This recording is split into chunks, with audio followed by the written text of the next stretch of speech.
Ya Allah, ini wajahku, punya kan. Jadi YouTube itu pintar-pintar bodoh sebenarnya kan. Udah gambar kita di logo kita, dilihat wajahnya, tapi bilang aku upload punya orang lain. Karena robot yang bekerja bukan orang ya. Akhirnya saya berjibaku melawan pengupload dan memberikan penjelasan kepada YouTube setahun. Ya lucunya begini, ini cerita tergilas tadi ya di judul kita. Akhirnya begini,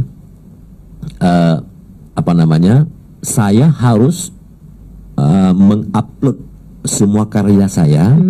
Dibilang sama YouTube, kamu re-uploader. Ada. Jadi ketika sudah terpenuhi 1000 subscribe, 4000, tapi Monlive nggak mau terima mereka. Logika saya harus hapus. Oke. Akhirnya saya buat lagu baru. Nah, buat lagu baru saya hapus. Pokoknya sampai hilang semua yang dikatakan re-uploader. Dengan lagu baru saya langsung di Monlive. Nah, alhamdulillah diterima saya sebagai mitra.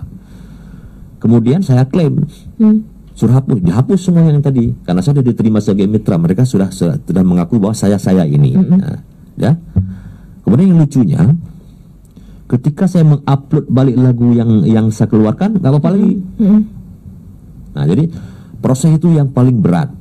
Nah, inilah yang dialami oleh kawan-kawan saya semua yang gagap teknologi. Cukup banyak penyanyi Aceh sekarang itu yang ada lagunya masuk ke YouTube hampir semua, tapi bukan dia yang masukkan. Orang lain ya. Ya. Hanya baru 2% saja penyanyi Aceh itu yang ngeh seperti saya. Lain sayang, banyak sekali karyanya nggak masuk ke situ.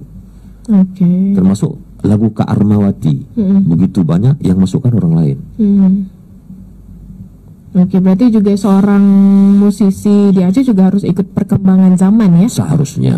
Cuma itu kekurangan kan karena faktor kita kan tidak bermodal, tidak punya modal. Akhirnya kan kita nggak mampu menggaji admin. Itu persoalan. Termasuk saya dulu nggak sanggup kita gaji admin sendiri, kita nggak tahu. Nah, akhirnya begitu, karena memang persoalan untuk memahami TikTok, Facebook, IG, bagaimana promonya, bagaimana sistem itu berat bagi seorang seumur saya. Berat sekali. Kita pelajari pun masih bingung, apalagi kan di dalamnya bahasa Inggris. Nah, jangankan saya di Jakarta saja ada penyanyi yang masih muda itu udah pakai admin. Seperti Iki misalnya, anak Sule, dia pakai admin, bukan dia yang kerja. Kalau dia mungkin nggak gitu paham juga. Nah, tapi kita di Aceh kan beda dengan Jakarta. Nah, kita di Aceh ini berapalah dapat duit dari YouTube, seviral apapun nggak banyak. Kenapa? Yang orang Aceh aja nggak banyak nonton kita kok. Tetapi kalau di Pulau Jawa direkam pakai HP penyanyi kondangan, penyanyi kampung di hajatan, direkam pakai HP. Musik entah kemana, tapi penontonnya 200 juta. Dia nyanyi lagu Jawa. Kenapa? Karena di Indonesia yang paling banyak orang Jawa. Nggak salah. Nah, disinilah kalah kita. Orang yang seperti orang Aceh, orang Madura, orang NTB nggak akan viral. Jadi sekarang dalam teknologi ini yang diuntungkan orang yang mayoritas banyak dan orang yang cepat populer seperti di Jakarta. Rata-rata kenapa artis Jakarta, penyanyi, seniman, pelawak, semua musisi, kenapa bisa cepat ketika beralih lagi, nggak banyak lagi program di televisi, nggak lagi VCD, tapi ke TikTok, ke YouTube cepat maju dapat duit. Kenapa? Karena mereka duluan dibesarkan oleh televisi. Misal, sekarang Sule lebih banyak dapat duit di YouTube daripada kontrak televisi. Kenapa dia mudah itu? Karena orang tahu Sule ketika televisi berapa puluh tahun mereka televisi. Jangan heran kita artis Jakarta, mereka sudah dibesarkan duluan oleh televisi. Nah, termasuk saya sendiri. Ada kan penyanyi baru sekarang tanya, Bang Firsa, kok saya susah kali viral Bang? Mereka udah bikin lagu begini nak, saya bilang. Kalau Bang Firsa kan cepat kali, padahal orang tua bukan begitu. Saya sudah dibesarkan duluan, bukan oleh YouTube. Itu di mama kamu fans saya. Bukan kamu tidak kenal saya bilang. Tapi mama kamu, ayah kamu dari umur 35 sampai 60 itu fans saya, kan tidak mungkin hilang saya di pikiran mereka. Cuma mereka tidak intent pegang HP. Nah, makanya nggak sepiral kalian. Kalian kenapa lambat? Karena kalian ini tidak dibesarkan sebelumnya oleh yang lain, oleh VCD, ya kan? Nah, jadi sekarang bukti bagaimana? Kalian harus betul-betul cari sensasi. Nah, kalau hanya biasa-biasa saja, nggak mungkin populer. Cari sensasi, tapi sensasi yang terhormat. Nah, kalian harus betul-betul aktif di TikTok, di Facebook, Instagram, aktif semua itu, ya kan? Harus viral. Nah, baru launching. Nah, jangan bikin lagu dulu, karena bikin lagu pasti bermodal. Untuk standar paling murah saja kita aransemen musik 300.000, studio 500.000, 800, shootingnya 1 juta, kan? Hampir 2 jutaan. Bagi penyanyi baru berat hanya 1 lagu. Udah, dia masukkan ke YouTube, ya. Setahun paling ada penonton 10.000. 10.000 itu per bulan kalau sudah ada iklan, jadi uang dia cuma 15.000. Sampai 10 tahun yang 2 juta tadi belum tertutup. Kenapa? Karena YouTube pelit. Super pelit YouTube ini. Mau saya buktikan pelitnya bagaimana? Oke. Masih ada waktu kan? Masih. Kita kan orang radio. Kita radio, kalau iklan Jakarta per spot sekali putar yang durasi iklan 30 detik ke Rp200.000. Iklan lokal kita, iklan borongan, sehari putar 6 kali, sebulan 1,5 atau 1 juta, kan? Masih besar radio, pendapatan radio dengan YouTuber. Udah. Kita hanya didengar oleh orang Banda Aceh besar, sebahagian Sabang, dibayar iklan pusat itu sekali putar 200.000. Sekali putar 30 detik. YouTube itu pada lagu kita dipasang iklan sampai 2 biji. Nah, yang nonton seluruh dunia, dia pakai kita. Yang nonton seluruh Aceh, seluruh Indonesia, seluruh dunia. Tapi tahu berapa dihargai, berapa itu kan 30 detik. Nah, per 30 detik berapa dia dibayar untuk kita? Berapa? 0, sekian rupiah. Wah, jauh ya. 0, sekian rupiah. Berat. Iya, berat sih. Nah, si Atta Halilintar, pendapatan dia itu per bulan kan sekitar 600 jutaan. Itu berapa ratus video di dalamnya yang sudah viral, penontonnya sampai 150 jutaan. Nah, kan kumpulan dari per video masih ada iklan 600 juta. Kan pelit kan? Jadi di YouTube ini berat kita, berat sekali. Mereka memang betul-betul menggunakan kita. Kita tidak bisa bilang apa-apa. Nah, sebenarnya saya tanya ke Jakarta, banyak dapat mana sebenarnya pendapatan kalau kontrak dengan televisi, dengan YouTube? Banyak dengan televisi, Bang. Tetapi televisi sudah tergerus oleh topnya YouTube. Jadi sekarang, dulu penyanyi artis perlu televisi. Sekarang enggak, televisi butuh artis. Berbalik. Nah, sekarang mau dibayar mahal, televisi nggak sanggup, iklan sudah kurang karena sudah banyak lagi ke medsos. Akhirnya kan orang TV memelas. Sulit, bantu kita dong. Dulu kan gue udah bantu lo, ya kan dibantu dulu, udah populer kan. Jadi akhirnya artis itu karena pengertian. Iyalah, kita kan dibesarkan oleh mereka. Mereka sekarang mau terima job itu bukan karena ada duit saja, terima kasih. Uang enak di apa? Di YouTube, macam Deddy Corbuzier. Ini banyak duit, ada endorse lagi. Oke, baik ya. Semakin seru perbincangan kita, Syederalun, tapi kita harus break sejenak ya, untuk tarik nafas dulu mungkin ya. Jadi untuk Anda Syederalun jangan kemana-mana, karena kami akan kembali tetap di 90,2 Serambi FM, Laguna Pritana. 90,2 Serambi FM, Syederalun, masih bersama saya Iska Novita, dan narasumber saya di Kopi Bengah kali ini ada Safir SH atau Bang Firsa Agam ya. Dan untuk Anda yang ingin bertanya ataupun langsung ingin menyampaikan sesuatu pada Bang Firsa Agam di pagi hari ini, bisa langsung di nomor 0811 68 90 20. Dan Anda juga bisa mendengarkan talk show ini via live streaming di live.serambifm.com atau di Facebook Serambi FM ya. Dan kalau begitu kita lanjut untuk berbincang mengenai tema kita kali ini, yaitu nasib seniman Aceh yang tergilas digitalisasi. Jadi kita kali ini mau masuk ke temanya nih Bang ya. Kita mau tanya kira-kira nasib para musisi Aceh di tahun-tahun ini yang penuh dengan sosial media, bisa dikatakan begitu. Dan kita juga mau tahu pengalaman Bang Firsa Agam selama menggunakan atau men-share hasil karyanya itu di dunia digital sekarang ini. Ya, mungkin persoalan yang dihadapi oleh penyanyi Aceh sama seperti di Jakarta. Di Jakarta kan ada 3 aspek keuntungan didapatkan oleh penyanyi ataupun musisi Aceh di Jakarta. Mereka bisa tampil di televisi, tampil di panggung, dan juga mengeluarkan VCD. Nah, begitu ya. Ada 3 aspek keuntungan. Di Aceh kurang 1 karena kita tidak punya televisi. Jadi kita hanya di VCD dan panggung.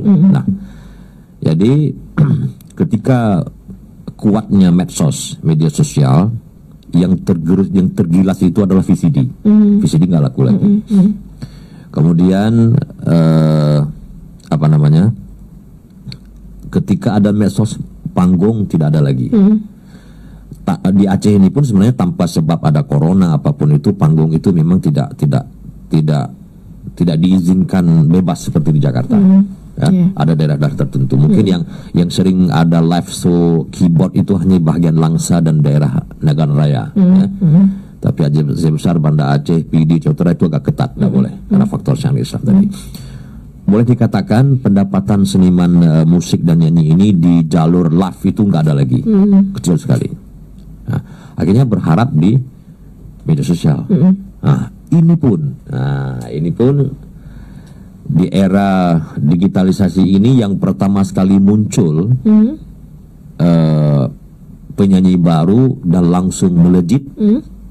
Dia walaupun sempat VCD itu di era Rial Doni. Ya. Tapi setipe Riyadoni yang begitu heboh lagu rindunya itu belum ada apa-apanya juga dibanding dengan si Arif penyanyi Padang. Ayo. Ataupun Feni Fibiola yang cover lagu orang. Sampai 150 juta penontonnya. Riyadoni belum sampai situ. Nah, apalagi di bawah itu. Apalagi penyanyi-penyanyi yang sudah senior, udah lama, yang albumnya 2 di saat VCD aja mereka dulu nggak populer. Kan ada juga ya, akhirnya mereka sekarang pada istirahat di tempat semua, nggak berproduksi lagi. Sekarang kalau penyanyi lama slating dengan saya itu yang masih aktif di media sosial, saya, Bang Ramlan, Bang Raffi aja nggak ada karya. Orang udah sibuk dengan DPR kan. Nah, saya dengan Bang Ramlan yang aktif sekarang, yang lama, lain kosong semua. Nah, ditambah penyanyi baru pun yang slating dengan Riyadoni ada juga sudah redup. Kenapa redup? Karena memang berbeda dengan VCD. VCD memang kita harus bikin lagu 10 lagu. Ya. Misalnya kita kalau secara rekaman dulu satu album itu 10 lagu mengeluarkan biaya di mana habis 10 juta. Shooting kita satu album shooting dah biaya lapangan tuh sekitar mungkin 20 jutaan, 30 juta modal. Untuk cetak itu habis total semua duit sampai cetak kita 10.000 keping itu 80 juta. Tapi 80 juta ketika kita lempar ke pasaran dalam jangka sebulan kita sudah punya keuntungan 300 juta sebulan. Oke, kita potonglah sekarang. Rata-rata dari 80 juta modal per lagu itu jatuhnya sekitar misalnya 25.000 per lagu. Nah, kan lebih murah sekarang kan. Sekarang kan misalnya per lagu itu total habis uang kalau mereka tidak punya studio seperti saya harus mengeluarkan uang 2 juta. Itu berat. Tadi kan 25.000, ini 2 juta. Upload ke YouTube, ya kan? Setahun belum ada uang 15.000, belum ada uang 1 juta. Kan berat sekali. Kenapa? Karena faktor medsos ini yang pelit. Susah kita mencari uang di medsos ini. Nah, jadi akhirnya coba sekali mundur. Tiba sekali orang nggak sanggup lah karena memang harus punya modal. Jadi yang bisa bertahan siapa? Seperti saya yang punya studio sendiri. Makanya di Jakarta sekarang itu hampir semua penyanyi punya studio sendiri, punya kamera, semua memang home itu home recording, home itu punya tim sendiri di rumah. Kan tidak mungkin lagi kita bayar orang. Dan dibikin seminimalis mungkin sekarang. Bayangkan dulu bikin video klip kan di lapangan syuting, pakai pemeran, itu kan bayar semua. Sekarang hanya dalam satu ruangan di syuting, pakai lampu, situ diputar-putar aja jadi. Tujuan untuk menghemat tadi. Oke, baik. Nah, kalau dari Bang Firza Agam sendiri ada mungkin tips-tips untuk musisi-musisi di Aceh supaya bisa bertahan di dunia digitalisasi ini? Ya, kalau mungkin trik ya. Yang tua-tua ataupun yang baru-baru, kalau menurut saya jangan bikin lagu dulu. Viralkan kamu dulu dengan non lagu, apakah di TikTok. Saya sudah buktikan. Apakah kamu syair, apakah kamu lucu, pokoknya viralkan dulu. Tapi jangan yang aneh-aneh, jangan yang negatif. Karena ketika kita di TikTok itu sudah dinonton oleh orang 50.000 orang dalam 1 jam, itu bisa hitung kalau sebulan berapa orang yang nonton kita. Tapi ketika itu karena nanti kita sematkan YouTube kita di TikTok kan. Nah, ketika kita launching lagu baru, otomatis penonton kita sudah ada 50.000 orang. Udah tahu nama kita, karena udah pernah nonton kita di aspek non lagu. Lagu kenapa dia malas nonton? Karena lagu ini dia beriklan, kemudian banyak ngabisin data. Kalau TikTok kan singkat. Jadi di sini sasaran kita muncul sih dulu. Makanya promo sekarang paling efektif, lagu kita penggal 30 detik masuk ke TikTok. Nah, itu triknya. Oke, baik ya, karena juga sudah 1 jam kami menemani Anda, mungkin dari Bang Firza Agam ini ada yang ingin disampaikan kepada Syederalun yang mendengarkan saat ini, mungkin statement akhir. Harapan begini, jadi sekondisi apapun kita hadapi sekarang, ini kan kita maju kena, mundur kena. Mundur kita hilang, ya kan? Maju ada beban, ada persoalan. Tetap semangat, tetap berkarya, jangan putus asa, karena memang ini harus kita hadapi. Kita harus tetap berkarya, kita butuh hidup, ya kan? Mungkin bagi Anda, sobat-sobat mungkin penyanyi baru, penyanyi lama yang mungkin tidak punya kemampuan, datang saja ke saya tampung. Saya tampung, saya bantu. Jangan bikin YouTube ataupun bergabung dengan YouTube saya dulu, saya bantu. Ketika memang sudah, saya mau bikin YouTube, silakan. Saya bantu ini, mungkin walaupun kena biaya super murah. Kenapa? Karena saya bikin studio itu bukan untuk komersil sebenarnya, untuk kepentingan saya sendiri. Saya nyari duit itu bukan di studio, di YouTube. Karena memang itu kawan-kawan saya seprofesi, silakan datang, insya Allah saya bantu. Oke, baik ya. Jadi demikian Syederalun talk show kita di hari ini mengenai nasib seniman Aceh yang tergilas digitalisasi, dan dari Bang Firza Agam juga sudah banyak sekali berbagi, termasuk juga dengan trik-triknya ya. Jadi semoga musisi-musisi yang ada di Aceh kedepannya juga bisa mengikuti perkembangan zaman ya. Dan juga generasi-generasi kita juga bisa lebih banyak mendengarkan karya-karya anak-anak daerah ya. Jadi kita harus istilahnya membuat musisi-musisi daerah kita sendiri itu menjadi raja di tempatnya ya. Bangga dengan karya sendiri walaupun sederhana. Oke, baik, setuju ya. Dan semoga Syederalun apa yang kami sampaikan di pagi hari ini bisa bermanfaat untuk Anda dan juga bisa menginspirasi Anda, mungkin mau buka YouTube juga atau membuat sesuatu yang viral di dunia maya, tapi ingat sesuatu yang positif bagi Anda dan juga bagi orang-orang yang menyaksikan video Anda ya. Kalau begitu terima kasih banyak atas atensinya Syederalun, dan terima kasih juga untuk Bang Firza Agam yang sudah hadir dan berbagi di Kopi Bunga kali ini ya. Kalau begitu saya Iska Novita pamit undur diri beserta Bang Firza Agam. Syederalun, wassalam.